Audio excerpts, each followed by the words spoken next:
Hi, honey. How are you? Good to see you.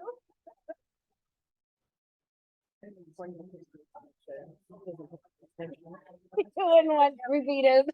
I'd be like, that was not. Yeah. I'll call you out. I'll caption it. Paul and I see her almost everywhere. Yeah. We like to think of the same places. Funny.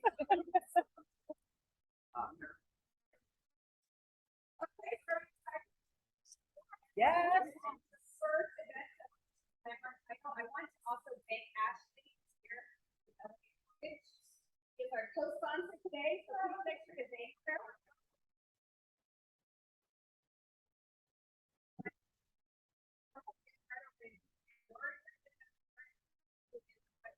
Of our My phone's on the chair, right? On the chair.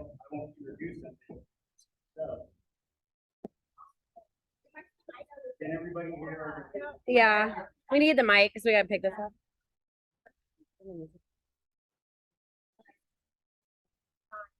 Are we on? Yeah.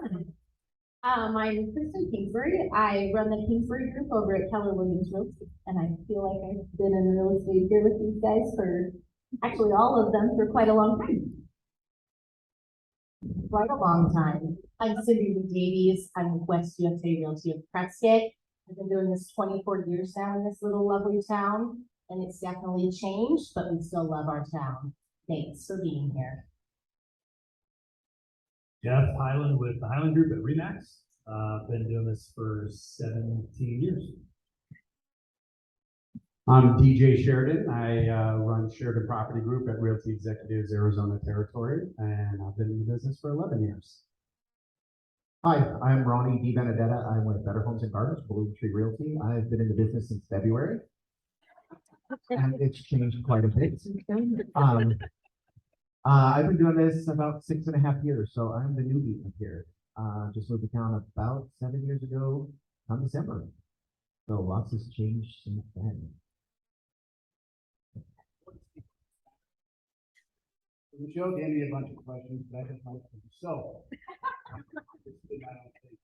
So what I'm going to do is I'm going to ask Joel one question, start here and work our way down, and then we'll come back. Fair enough?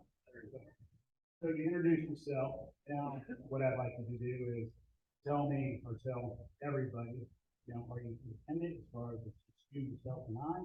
Or do you have a team? How many agents? And then what you've done today transaction-wise and what the goal is for this year. You guys good with that? No. So I spent years as an individual agent, and this year is transparently my worst year ever in real estate. We did 85 transactions last year, and we had some personal stuff going on, and so it's been really a blessing to be in real estate because of the flexibility that it provides. And then having real estate investments, I can't think of a better place to be going through a hard situation. So awesome. Well, I'm Cindy Lee Davies again. I run the Lee Davies team at West USA. I'm sorry, I didn't answer all of you. You hammered me with my 15 questions. We are 7 and growing. So I run a real estate team. We're constantly growing. We just hired a division over in the Sedona area. Yes. We have one admin that's virtual. Yeah. George, are you sure? Okay, so I have 6 agents. One is an admin. One is very part-time. It's my daughter. She's going to nursing school. She hates real estate.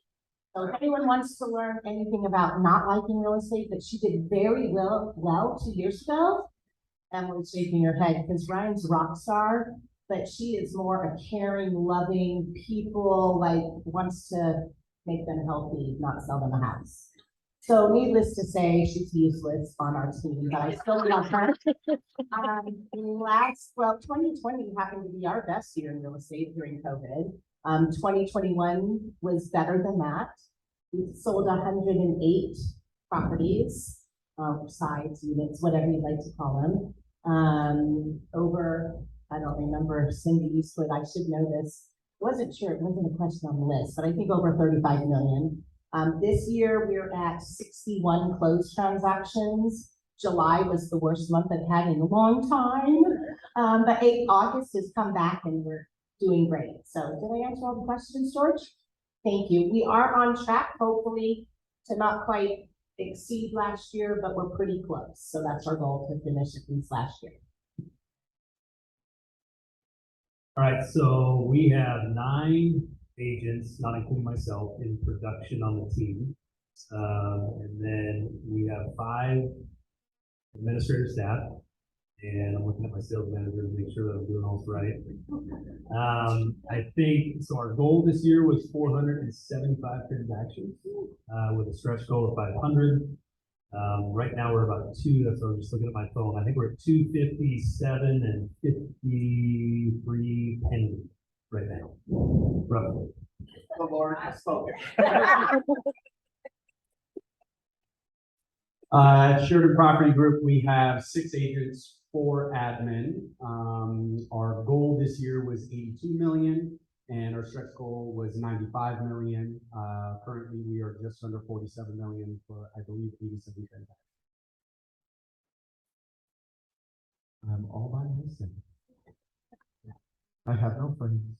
I am all by myself. I have no team. I have a TC who rocks my world.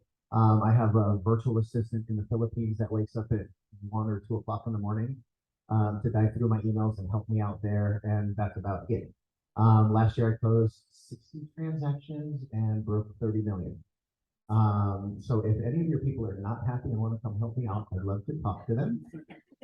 This year I just broke 20 million and I have no idea how many sites that is because I can't pick up my shoes right now. Is that it? All right. So the reason I asked is, what are your goals? So how do you? So every month I have to talk to all the new coming members of PAW, and I'm a little pessimistic, people say. And I tell them, if you really want to be successful in the business, you need to get a good mentor and a good coach. So the reason I started off with those questions is, how did you get, you didn't wake up and go, I'm going to be a realtor, I'm going to make all this money, that'll be awesome, because it's really easy, but Jeff can do what I can do, right? So you have a mentor, you have a coach, what was that, what got you to the next level? I'm a really slow learner. I did get into real estate because I do like making money. So in the beginning, it was just having a 3x5 card with add more to your database, add 10 to your database, follow up with 10 people, write 10 handwritten notes. And it was just the basics. And that created momentum. And then momentum turns into needing a coach and a mentor and then building a scalable business and building systems and whatnot to go with that. Nice. Well, I wish Sue Brown and Sherry Huffman could hear me because 24 years ago, I started at Prudential and I worked with a lot of greats that are still doing business today. And they kind of took me under their wing because I didn't know what the heck I was doing. And I just told these gentlemen, so they told me, list. If you want to be a success in real estate, any of you can sell my listing and I'm still getting a paycheck. So my ex-husband told me, I don't know what the hell you're doing, Cindy. You work your butt off, you pay your company, and you haven't made any money in 6 months. I go, I know, I love my job. Ah! And he said, you're crazy. So we all know I'm a little crazy. And it was the best thing ever. And then all my listings started selling. And my first year in real estate, I think I made $6,000. So, woo, rock star. And I will tell you, there are no secrets in real estate. So if any new agent I am always willing to share. I think all of us are on the panel. My goal is to help anybody in my company. If we can share one thing, I learn something every day. Today was a crazy day. Putting out fires, but if I can do one thing better, it just helps me get to that next step. So a sphere of influence, follow up. I'm the handwritten note queen. Most of you probably might know that by now. And follow up. Treat it as a job. Make sure you time block and also take time for yourself. So when I was relatively new in the business, I got recruited to Remax. And the broker at that time, when I would go on a listing appointment and lose, was the guy that recruited me. And he was selling about 100 homes a year. And as soon as he recruited me, I went into his office and said, "How are you doing what you're doing?" And he handed me 4 cassette tapes, which was entitled "Handling Objections" by Mike Ferry. And at that time, I started looking into Mike Ferry and signed up for a retreat and got a loan to get into coaching. And that's kind of what started me in that direction. So I probably have the youngest team out of these. You don't have a team, so you're out of the picture. And I started SPG in 2019, and I thought I knew how to sell real estate. I had no idea how to run a business. And that was a very big awakening. And I was like, oh, I'll get a sale in like 3 months. Took me 7 months to get a sale, and quickly ran out of a lot of money, and just got on my feet at the end of 2019 and had some momentum going into the pandemic. And then the pandemic hit. I was like, oh crap, what are we gonna do? And I talked to a very good lender friend of mine, Danelle Riggs, and asked her, what the heck would you have done if you could have started all over again? She said, I would have signed up for CORE immediately. And it's a coaching program. So I've coached, but I never had a real estate coach like that. So I signed up for that immediately. And everything was deepening the relationship with clients. You don't need to go out there and chase a ton of new. You have a database of 150 people and you touch them 15 times a year. That should equate to probably about $10 to $15 million worth of real estate right there. So last year we had an 87% referral-based business. We did just under 75 million for 149 transactions. So I was very, very proud of that. But to get where I'm at today, I did 107 days in a row in the pandemic without a day off, working 17 hours a day. So work your ass off, treat people right, treat it like a job, and time block, and follow up.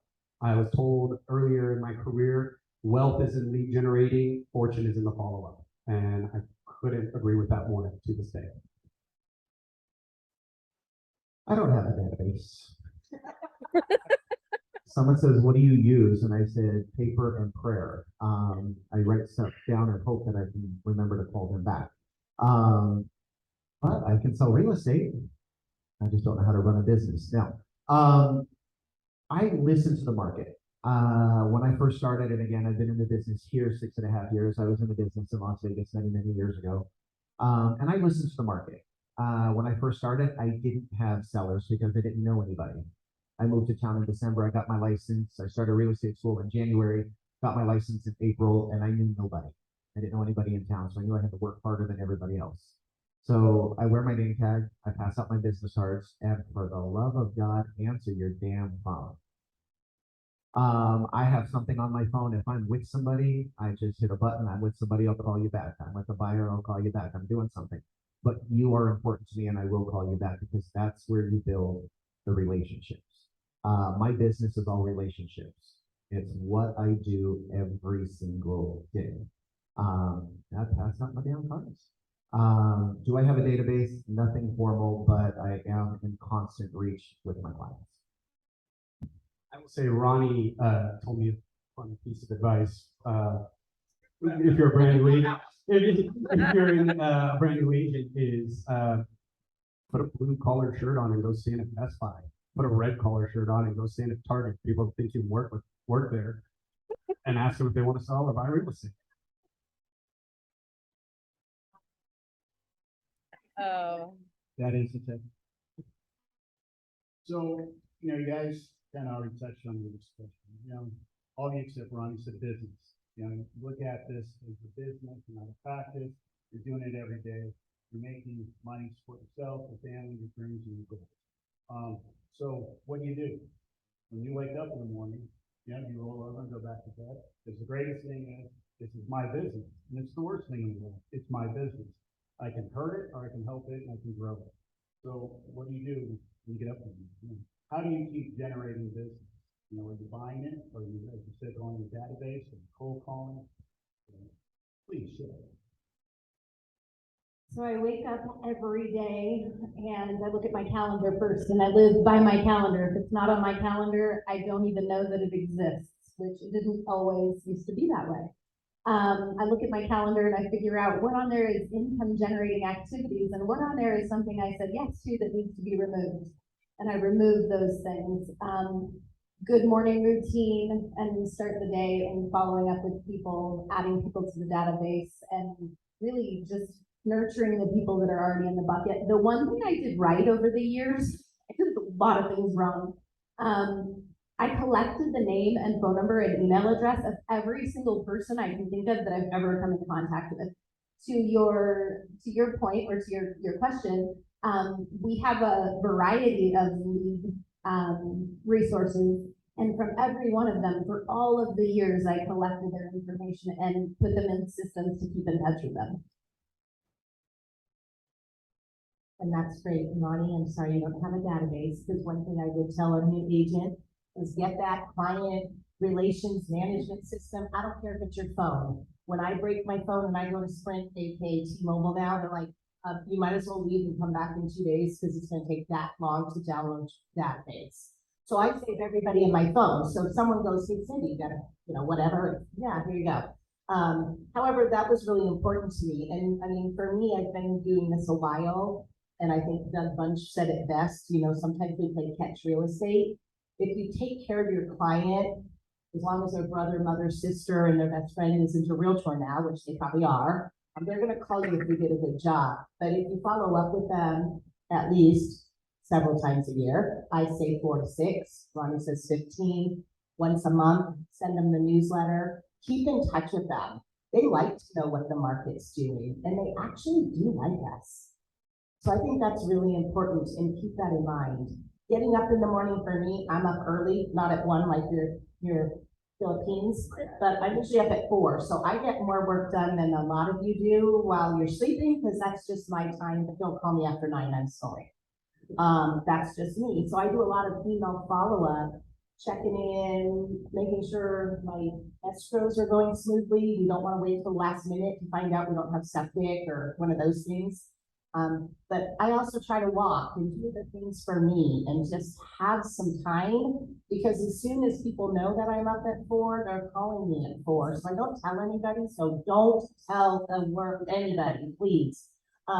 Because then they start calling me. I like to start my day after 7, but get in those habits that are gonna be productive and make you money. And the best thing is, honestly, treat it like a business, because this is our career and our business. And so many of us go, oh, I can't sleep in. I'm going to put on a movie. I'm going to hang out in my jammies. Get your butt up, get in the shower, get dressed, and get to work. So I completely agree with what they've said so far. I recently just published a schedule to my team that just kind of gives them an idea of what my days look like. And usually it's up between 5 and 5:15. Try and get some sort of a workout in at least Monday through Friday, 45 minutes or so, just to get the blood flowing.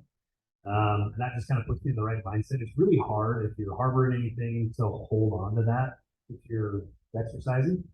So I found that. Then from there, I take some time, wake up my kids, help get them ready for school. Once they're out the door, then it goes into morning role play sessions, either with members of my team or members, other agents across the country. And then it's on the phones. So at a very young stage of my career, I was taught that you have to be on the phones and the importance of controlling your morning schedule. So what I would say is that if an escrow is going to fall apart, or you're going to lose a client, or something like that's going to happen to you, whether you react to that most of the time, like within 30 seconds, like most of us try to do, or a couple hours later, the result and the outcome is going to be exactly the same. So I try really, really hard to control my morning schedule from 7:45 to 10:45, somewhere in that range. hit the contact goal that I've made for that day, which is comprised of anything from for sale by owners to canceled expired listings to past clients. And just listed, just sold, cold call. And then after that, you can address admin, email, and then if you control your morning schedule and you're productive and you hit your numbers in terms of follow-up and everything else, then generally speaking, you've got appointments to go on in the afternoon. And if you don't, like I did when I started in real estate, you keep calling. Yeah, keep calling, knocking on doors, turning over stones until you uncover something. I'm very similar. I think with us four so far, it's a morning routine. Stick very, very diligently to it. Consistency, I think, is extremely key in this business. I wake up, I immediately jump into a cold shower, shocks your body, wakes you up, do some reading, do some meditation. I will do a workout, not as of the last 2 months, but typically I get a good workout in, and then I get my kid to school and I'm in the office by about 7:30, 7:45. And I try my best to protect my schedule before 11 a.m. Piggybacking on what Jeff was saying, a lot of the times you'll get those crazy calls at 9, 10 in the morning. By 11:05, they've resolved themselves, or the same outcome is still going to happen. So just like Jeff, I'm on the phone between those hours. I'm working my database. For me, I moved into a lot of deepening relationships with my clients. I learned at a very young age, there's no better way to get to know somebody than break the bread with them. So any client that closes with me, I take them to dinner or I invite them over to my house and I cook them dinner and we just get to know each other more on a personal level. And that's how I've grown my business pretty quickly in a short amount of time. I do some cold calling. I do some of that, but again, your afternoons should be open for appointments. So I think the consensus with all of this is they should be booked. Yes, that's where they should be booked for that afternoon. And again, if you don't have any appointments, that's when you're back on the phone or you're going out. I'm very involved as well in the community. I'm a walking billboard pretty much everywhere I go. That was another thing. I stole that from an agent I know in Los Angeles. He coined himself Harvey the Realtor. And I was like, I'm stealing everything that you've done. And it's worked. So I give out swag to all my clients. And I love it when the owners of founding fathers say, how many members of the team do you have? No, I have 6. And they're like, I saw 20 people wear your swag. I'm like, then I'm doing my job. So for me, I'm a little bit different where I just deepen the relationships a lot more, but stick consistently to my calls. I categorize my top 85 into 4 different categories: 10 whales, 25 hot, 25 medium, 25 kind of cold or business that I'm trying to go out and get. So you could run a pretty successful business. You talk to those 85 people constantly. I love that y'all have peace of mind in the morning. I have a 6-year-old and an 8-year-old. So I hit the ground running at about 6 o'clock in the morning. And when I drop them off at school at about 7:30, then my day can start. So that first hour and a half, I love that you meditate. I yell and scream. I make breakfast, I pack lunch. I do all of those things in between texting because my phone will start at 6:30 in the morning. Sometimes they get pushed to about 8 or 9 o'clock before they get a return phone call. I do find that if you return their texts at 6 o'clock in the morning, they'll continue to text you at that hour. So you have to train them. Yeah. And then I'm usually in the office. People wonder why my car's always in a good parking spot. Well, because I show up when nobody else is there. Sometimes I'm waiting for the girl that gets there at 8 o'clock to open the door. Sometimes she's there a few minutes early. So I like to honk and scare her half to death, which gives me pleasure. That's my meditation for the day. But I hit the ground running pretty early. I usually shut down around 4:30 because when I'm done working, I am a dad and a husband first and foremost. Once we get home, we get started on homework, dinner's done, the kids are relaxing, I can jump back into my business.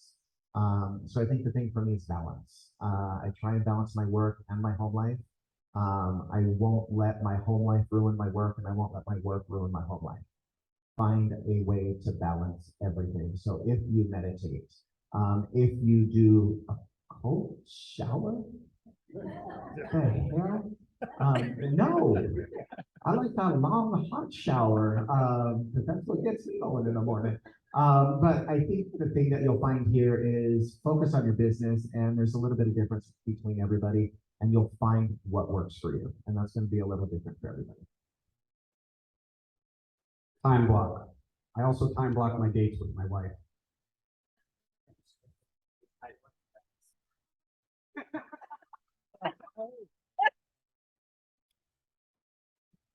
Everybody has a different technique. It's all right. So, you know, at the five, everybody's kind of saying the same thing. Everybody's been consistent, you know, you value your time. So there's nothing, something you already said, there's nothing new in this industry. There's 100 books, there's 100 coaches. It's just, if you get up in the morning and you do your job, it's nothing secret. So, you know, you all do a lot of business. So the next question is, how do you balance it? You know, we all like to have time for ourselves, we like to have time with our family, vacations. So how do you block all that out? It's still Ronnie, or do you? You know, how do you keep the machine moving? Because if you're the only one, if you're the prime mover, well, if you're not there, everybody's just going to take the same time off as you. So what do you do? What are your schedules? It's taken a lot of years to learn. I didn't always do it well. I do it a lot better now. And so to your point, I've got babies at home too. I don't get to work until I drop them off at 8:30 and then get to the office. So we're making lunches, we're doing the things. I picked them up at 2:30 because a teacher said to me, I was not present. So I said, I'm going to be present. And I picked them up at 2:30 since then, with the exception of today, because my husband's doing it. But you know, what I had to do was be willing to give some of the business to the other people that I loved. Be willing to let it overflow and not come from scarcity, but come from abundance, and know that I can work within the hours that I commit to working. And when I'm on, and I'm doing my job. And when I'm off, I'm off. And we play a whole lot, but when I work really hard. And so I find that eliminating the minutia and the coffee talk and all the extra like things that aren't productive is what I've gotten really good at. I think we all learn over time, and I've been doing this for 24 years. So I have a son with type 1 diabetes. He was diagnosed at 14 months, but I made it a point to be at every one of my children's, what do you call those now? It's been so long. Field trips. I'm so old. One of their field trips, I just scheduled it. And back then I didn't have a team. I was by myself.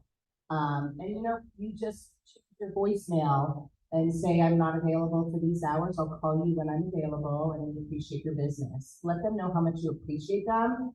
I'm still learning that there are some people that don't respect our time, and that's unfortunate. I think that's my only little bit of an issue with this business. Like, oh, I'm driving up from Phoenix, Cindy, I'll be there in an hour and a half. I always tell my client, please give me a couple days notice, unless it's that property that just hit, and oh my gosh, we gotta go see it right now. One of my team is always gonna be available. But I try to educate them. And I think if we all, as a profession, help educate our clients to not step on us and take advantage of us, it says, wow, we do have value. They start respecting our time a little bit more. And that's part of why my husband and I built a team, was so we could, as now, take that time and check out for 2 weeks, like Jeff just did twice recently, or a week, or 4 days, or whatever, because we all need, this business will run you wild and crazy, and you'll be like working like all of us have 7/24 going, what am I doing? However, if you just set those times, and like we say, when I look back, I volunteered at my kids' school, my kids were in dance, gymnastics. I was there for everything. So you can develop that balance. You just have to also learn to say no, and learn it quicker than later. So it's been an evolving, you know, pattern for me. So I've been doing it 17 years. When I started, wasn't married, didn't have kids. Now we've got 5, 7, and 9-year-old. So we're busy at home as well. And fortunate that my wife gets to stay at home. I love that. But early on, we would go on vacations, you know, and there would be 2 or 3 hours in the middle of the day where daddy's not available. He's gonna go back to the room, we're gonna stay at the pool, and he's gonna work. And that sucks. But when I was growing the business and didn't have the support team that I have today, it was, for me, it was a necessity. Now, since then, I've learned a lot. I am pretty hard on myself. I'm very competitive. And when I go on vacations, I used to struggle kind of with guilt that I was on vacation and I didn't answer the phone or, didn't call that lead back or whatever it was. And then I kind of had an epiphany one day where I said, every year I business plan for the year, right? Going back to treating this like a business, because that's what it is. By the way, if you work for like Marriott Corporation or have a real job, you have to work like 8 hours a day. Like you have a supervisor and they hold you accountable. But as an independent contractor, you don't have to do that, which is the worst thing about being an independent contractor, right? So I learned that every year, if I just plan into my schedule that I'm going to travel the time that we do with the family, then I learned to compress what I wanted to accomplish within the time that I was scheduled to be in the office.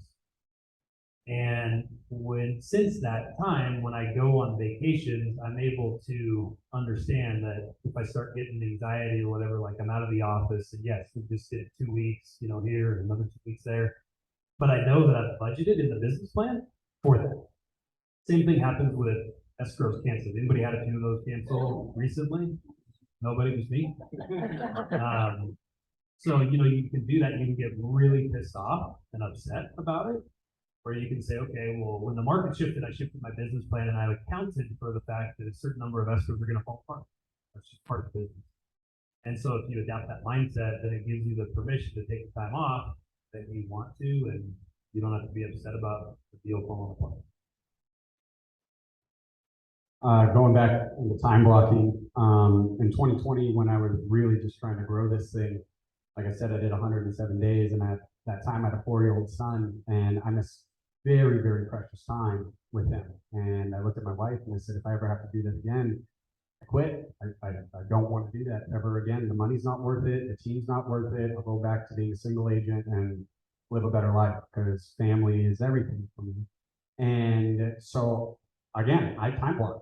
Tuesday nights are my nights with my family. I am home by 6:30, non-negotiable. We play games, we cook dinner. Friday nights are date nights with my wife. My son likes to go over to my in-laws and spend the night, and then Sunday is family day. So that's how I've been able to manage it. Vacations, same thing like what Jeff said, you block that into your business budget. And I think if you do have a team, you're going to be able to take worry-free vacation if you train them properly. You have leverage. You train them well, so that ideally, I was saying that I want to train you so well that you can be me, but I want to treat you so well that you'll never want to leave this. And so I think all of us have had people leave our teams. It's inevitable. People are going to move on. They're going to go on to something else. But I want to look at them at the end of the day and say, I did right by you. I trained you right. So I think when you can go on a vacation, you know that you've got good support back home, taking care of your business, just like I want to take care of your business so that you can take 2 to 3 weeks of worry-free vacation as well. I have 100% retention of everybody on my team. No one has ever left. There's one I'm trying to get rid of, and I just won't quit. I don't work weekends unless I have to. And I know that sounds really, really weird. And in a bigger market, a market that's not as elderly as ours, you do spend a lot more time working on weekends. I was in Vegas in real estate, and I worked every weekend for a really, really long time. If I block my week well enough, I usually don't have to work weekends. If I've got clients coming in town, I'm not going to push them to a Friday or a Monday. I am going to take the work on a weekend. But my family does come first. When I'm off during the day, my kids are in school, they can do their things, they can have fun. If I take a vacation, if I go out of town, I tell everybody, find your people. Find your people. If you're on a team, you already have your people. They're already built in. If you're an individual, find your people. My person is right there. Christian, to say, I love you. She saved my butt this weekend. I was in Chicago Thursday, Friday, in Phoenix on Saturday. She showed 3 different people things for me. She showed 3 or 4 houses one day, a single house the next day, and another one right behind that. Find your people. She knows that if she leaves town tomorrow, where am I? Right there on the phone. Call me, let me know what you need. It's the only way you can enjoy your time. It's the only way you can get out of town and do that. Now, that being said, I have sold houses from a beach in Mexico. I have been on a cruise ship wondering why I can't e-sign something because their internet's not fast enough. And then again, I pick up a phone because I've got my people. I've got my people around, and lean on them when you need to, and be there and be a resource for them when they need you. Cool? It's all about collaboration, I think, in this business.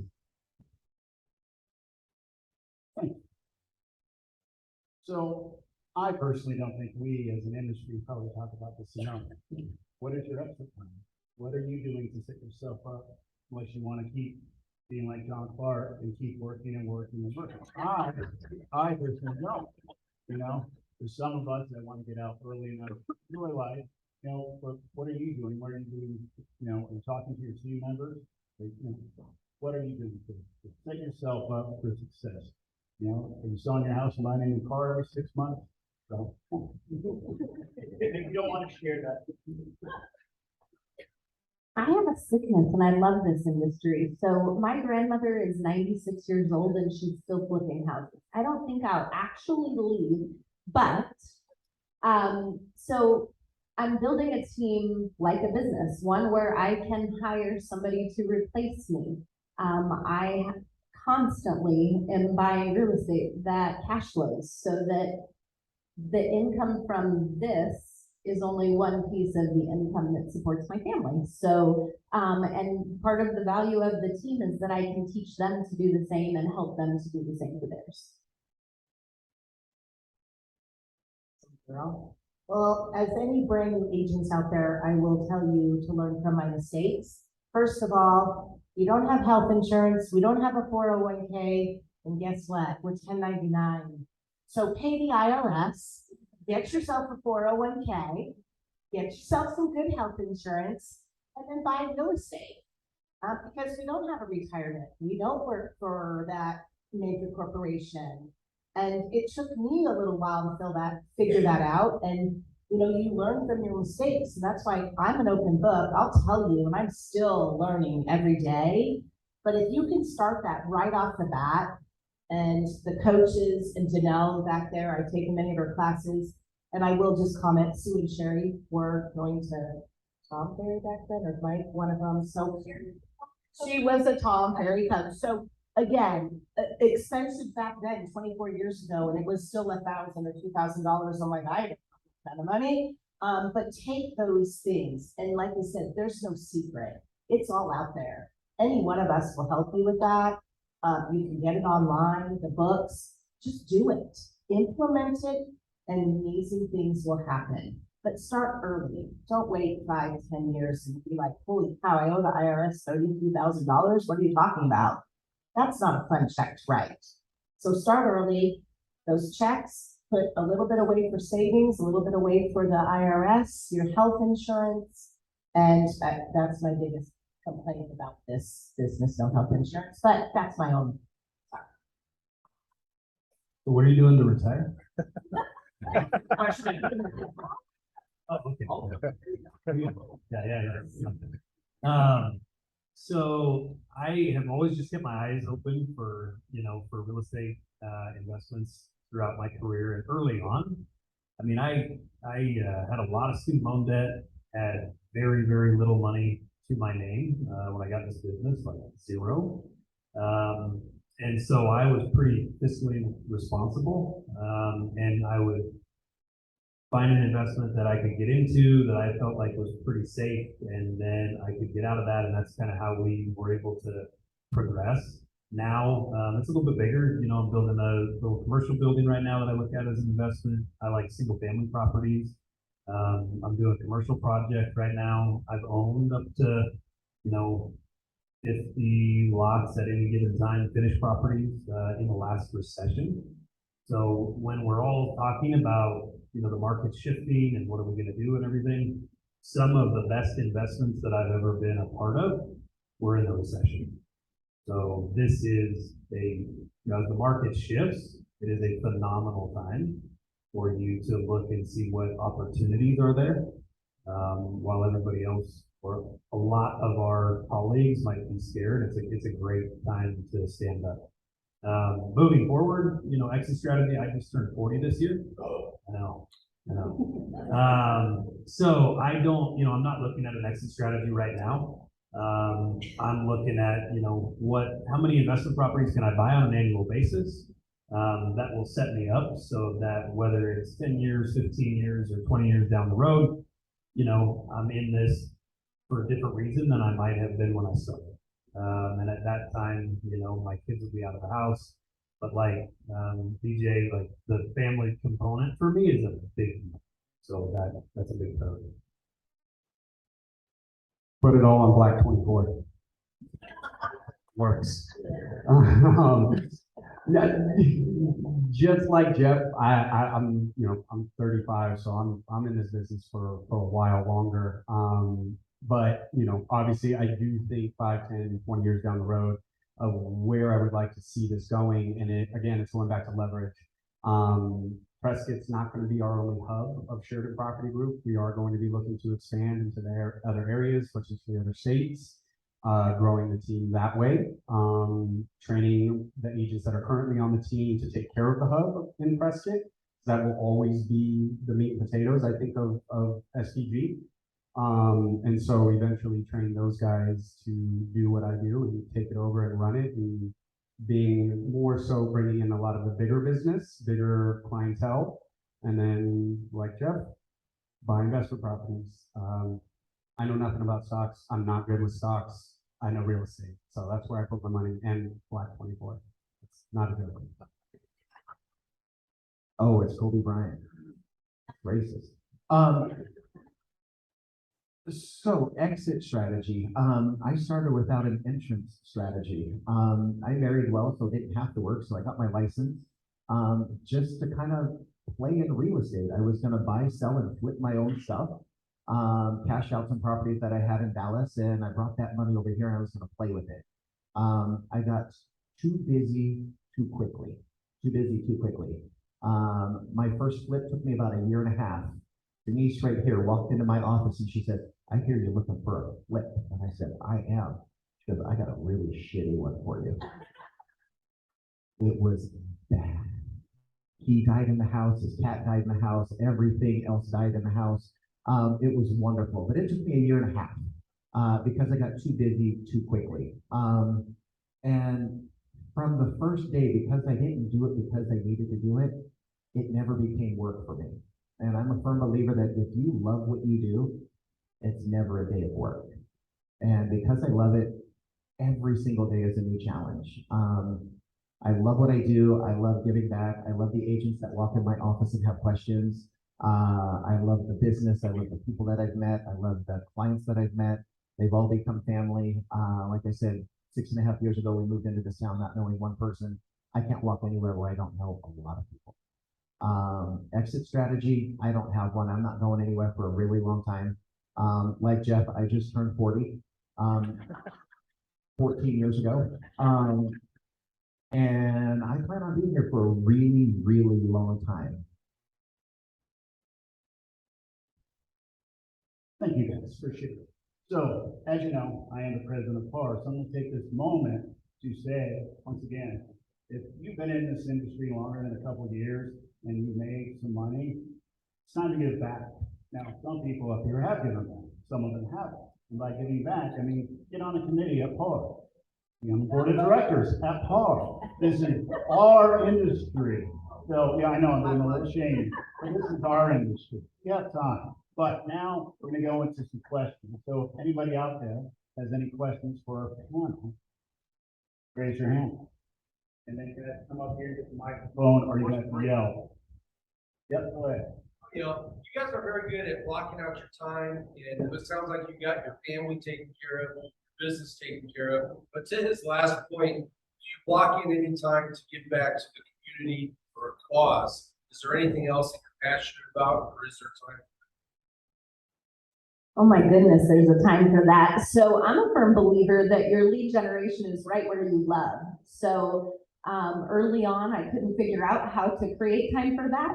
And then I realized anywhere there's people, that's an opportunity to meet with people and generate business too. So we love kids and we love financial wellness. We spend a lot of time teaching people how to invest in real estate and how to build generational wealth, because in my lifetime, I've seen the difference of being poor, broke, and in dangerous situations to living a life that was built through real estate that left a legacy and millions to families. Like, it changes people. So we spend our time teaching people how to invest in real estate and generate generational wealth. And then spend that time also teaching kids how to start thinking that way, because it doesn't necessarily start in their families. Thank you, Chris. We appreciate you.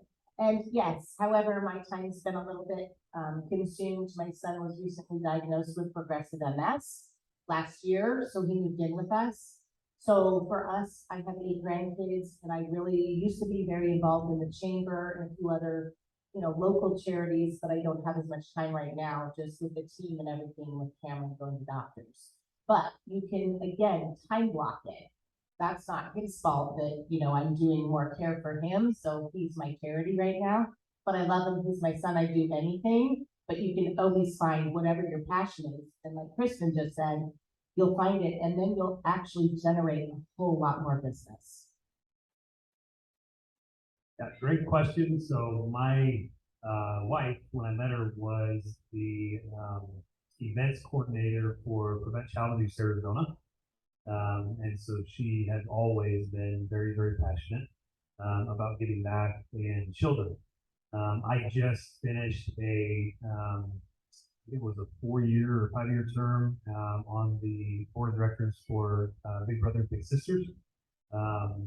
And we have actually a member of our team is involved in Dancing for the Stars. So of course we're doing a sponsorship for him.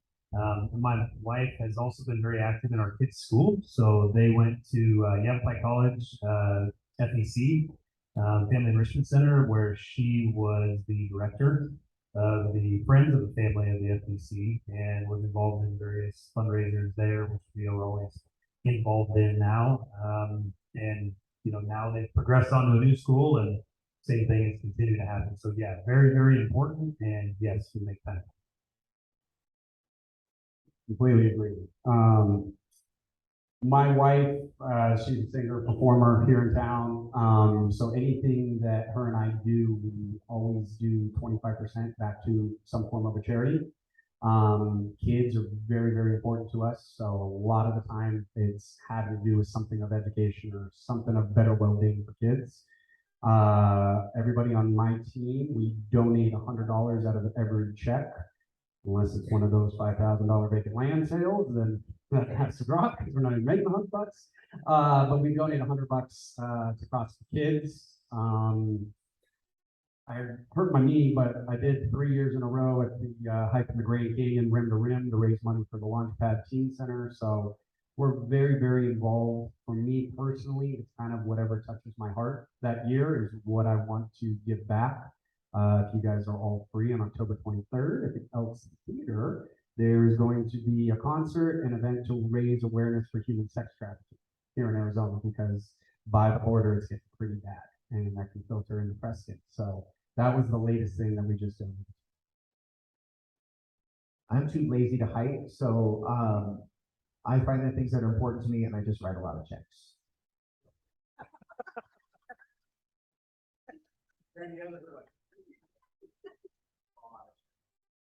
Yeah.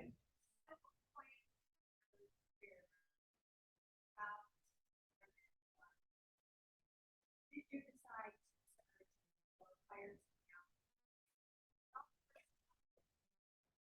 number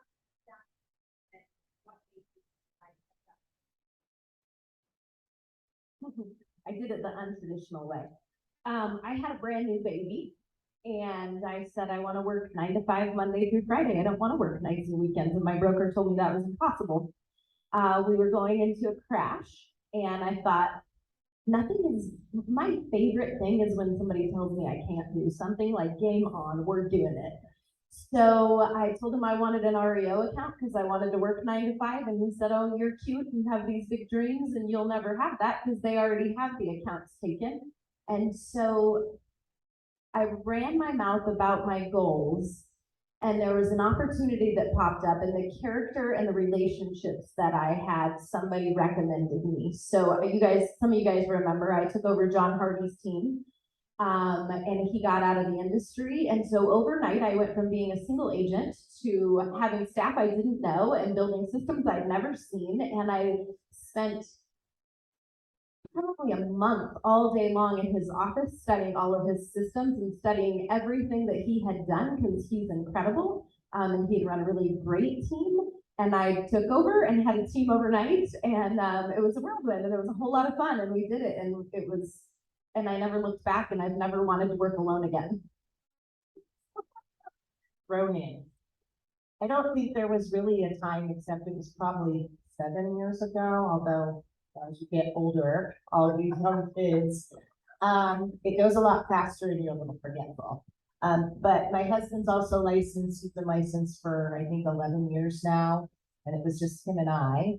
But when there's two of you that are married and you still want to enjoy life and it's your husband and your best friend, you won't go on that. But all of a sudden, when you want to take a vacation, I think Ronnie said it best though. So it doesn't matter if you're a single agent. If you develop good relationships, which I think everybody needs to do in this profession, we all need to just be thankful, respectful to each other, helpful. That's huge. But if you rely on someone in your office and say, I'm going away and I'll be happy to pay you a 25% referral, or if I don't care what you work out, you have your people. Mark and I just thought, well, let's build a team. And yeah, it was the amount of business we were doing. So I think it took amount of business dollars. And we said, well, do we really need to make this much money and work this hard? But having a team sometimes is harder. So keep that in mind. I don't think there's really a, hey, I'm going to sell 50 houses and I need to add 2 team members. We did it so we could think we could get away and check ourselves out for a week, and our team would be there, which works out good.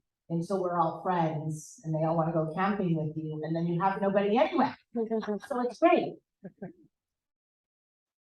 a good question. So when I started building a team, it wasn't, I never sat down and said, I want to build a team. That's not how it happened. I was fortunate, to get some momentum early in the industry, and I made a commitment to myself that I was not going to work 7 days a week. And then once we started getting listings, then that grew enough to where we needed help to show property because I wasn't willing to do it 7 days a week. So with the help of our coach, usually what they've always kind of advocated is once you get to about 35 to 40 transactions, they would recommend an assistant, which I've been telling Ronnie now for like a couple of years. So, 35, 40 transactions just kind of seems to be, some people do it before that, some people do it after, right? And that goes for some of the agents on my team. When they are doing that many transactions, then they need an assistant and they need help. So I think that's kind of what I always subscribe to. So I got the themes within the team. I have a big sports background in team sports, so I always wanted to have a team. When I got into this business, I was a single agent in LA when I first got into the business, and it sucked. You were just alone all the time. You had no idea what you were doing. And so when I moved to Prescott in 2013, I knew I needed to join a team because one, I didn't know the area, I didn't know anybody. So I was on a team, and then when I decided to leave and start my own, their property group was a team of 1. It was me, and I just said, if it's always going to be me, it's always going to be me. But hopefully, I can grow it into something more and help more people. I think you are stronger as a unit together than any one individual agent. Totally disagree. I started a team 7 times. I just forgot to tell anybody they were invited on it. I'm not a team, as y'all know, I'm all by myself. First year in the business, did it all by myself. Halfway through the second year, sat down with Dinorcus. If you've all worked with her, she's absolutely amazing, been a huge mentor and guide in my life. She says, how are you doing? She goes, you need a transaction coordinator. I said, I can't. I'm too much of a type A control freak to do that. She goes, you need a transaction coordinator. And Denise, you were it. I called Denise and said, are you willing to do this? And it took a couple of months before I finally let that go. And it was life-changing. So for those of you who are individual agents or new in the business, figure out what you need to do first and then hire somebody to do it. Hire somebody and stay in your lane so that you can go out and do all of the things the teams do with door knocking and lead gen and relationships and that database that you guys are talking about. But if you are solo and you're running by yourself, find a good TC to work with you and you've got your team in place. It was based on numbers. Di looked at me, she says, at 7 million for the year, that's when it changed for me. If you're doing $7 million a year, that's when you need somebody. That's when you can afford somebody. The reality is if you come in and you're doing 20 million in your first year, but you haven't figured out how to load things into back office, brokerment, whatever you're using, learn that first. Struggle. I was up till 11, 12 o'clock at night, pushing documents into files because I would get an email going, we're missing this, we're missing this, we're missing this. And once I figured out how to do that, then I could let it go. And then Denise would walk in my office with a stick and say, I'm gonna beat you with this if you don't get me what I'm looking for. So we made a really good team. But again, if you're new in the business and you haven't talked to TCs, I know Jody's over here too, there's quite a few TCs out there. You did some TC for work for a while. Talk to the TCs within your company and bring them on. Become a small enough team before you start growing.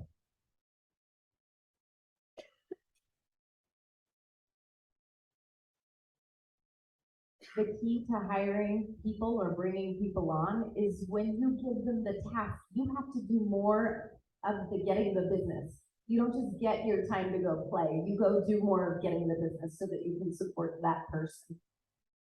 Yeah. Any other questions? So, right now, a lot of transactions. So, what one thing that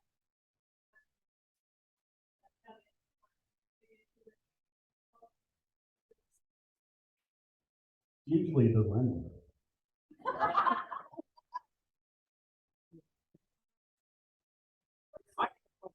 Yeah. Right. And keep them together for us. You know, have a good mentor and ask questions of your mentor before they fall apart. I find when we have deals fall apart, it's because my team didn't come to me and brainstorm with me ways to solve the problem. So getting to know the file, getting to know the people, getting to know the red flags before, like forward thinking and almost anticipating what could happen and being ahead of it before it does. The other thing on the back end is be the backup offer. If y'all aren't putting in backup offers, you're crazy because they're falling apart and we're getting them accepted. So think of it from that side too. Amen. Backup offers. Doesn't cost your client any money.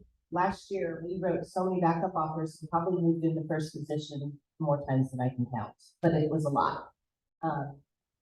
Why deals are falling out? Ooh. It's inspection? Well, that's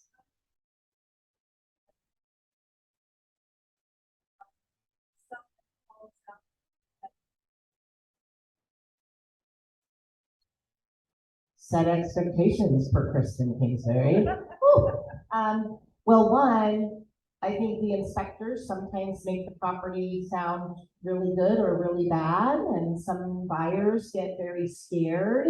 The inspector does a great job for the most part, but I usually say, let's get in that heat and AC HVAC company, and let's see if this is really scary, or is it just a simple fix? So sometimes lining those people up, even when we have the home inspector, the plumber, the electrician, the HVAC guys, because we've had some inspectors totally kill a deal that really was not bad at all. Again, I think Kristen said it best. Agents, stay in front of your file. If you have that TC and she's sending you those nasty stick, bop you on the head, make sure those things are there, because a lot of times we're 3 days prior to close and all of a sudden it was a new build that we didn't have in the septic. Make sure if you have a coordinator that you review those files every couple of days, because stuff does happen. That's just stay on top of your paperwork. The TC will help you do that. But just look at your files. That's what we're there for. That client's relying on us to take care of them too. So this is a little bit different market in the last 90 days than we've seen in the last couple of years, right? And so I don't care if you're dealing with a seller who's like, sell it, sell it, sell it. Nope, not reducing, not reducing. Nope, I'm not going to sell it. I'm going to rent it. Nope, reduce it, sell it. I don't know what I'm doing, right? Yeah, I'm going to, it doesn't sell tomorrow. I'm taking it off the market. And then it sells. And then, and then for a buyer, I'm not going to buy. Nope, nope, not going to buy. Well, maybe I'll, and well, the interest rates, okay, they came down. I got no voicemail and they came down 0.5%. Maybe I'll look and everything else. So whether you're a buyer or a seller, everybody's a little volatile, right? Including the agents. I think number one, as an agent, and I've said this before, we need to be the calming force in the transaction. Okay, a lot of people,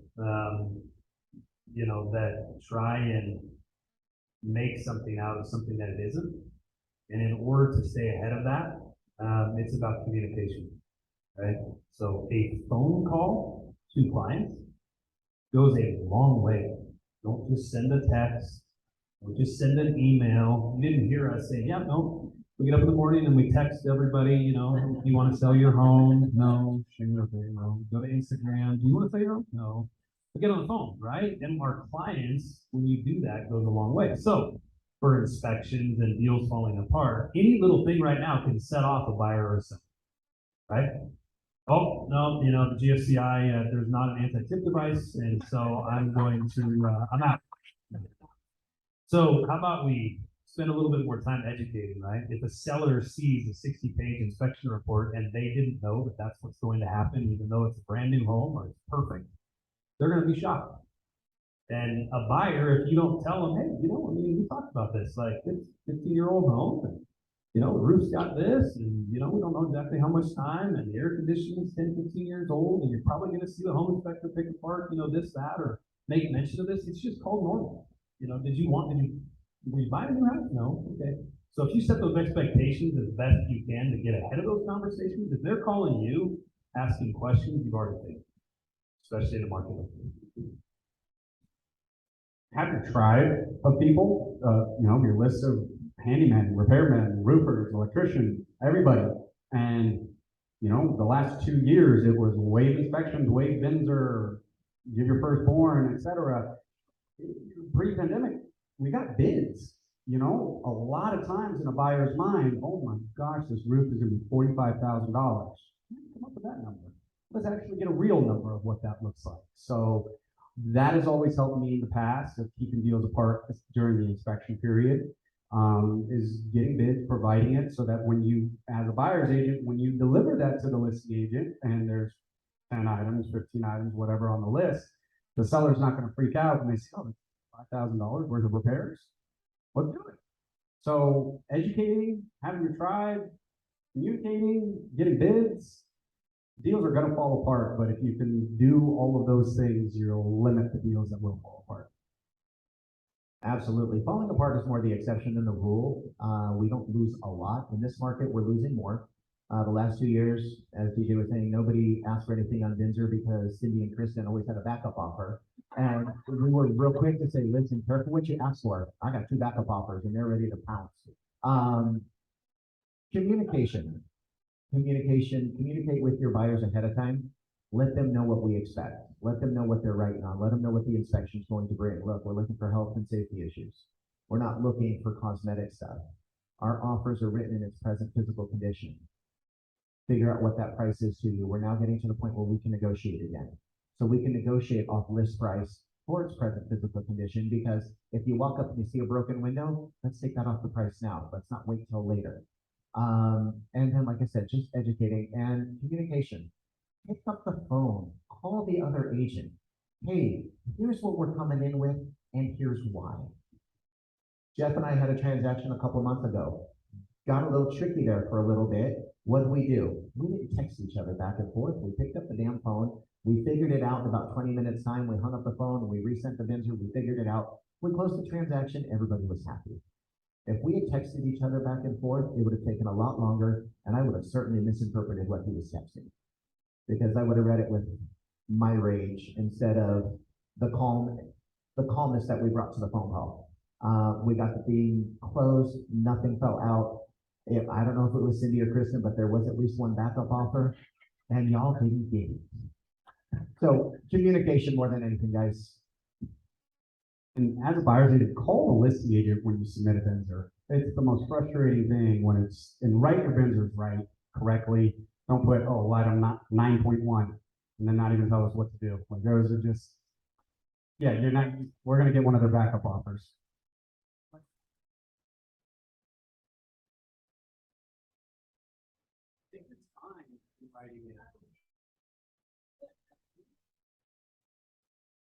And that's for another panel.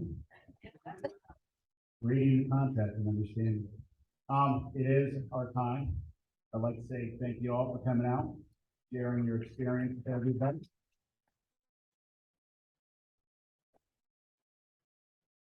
And everybody for coming out. Oh, maybe this is everybody. Thank you so much. This was really, really incredible. We will do this again. I promise you. We'll keep doing these. Will you come back? Awesome. So thank you. Don't leave. I have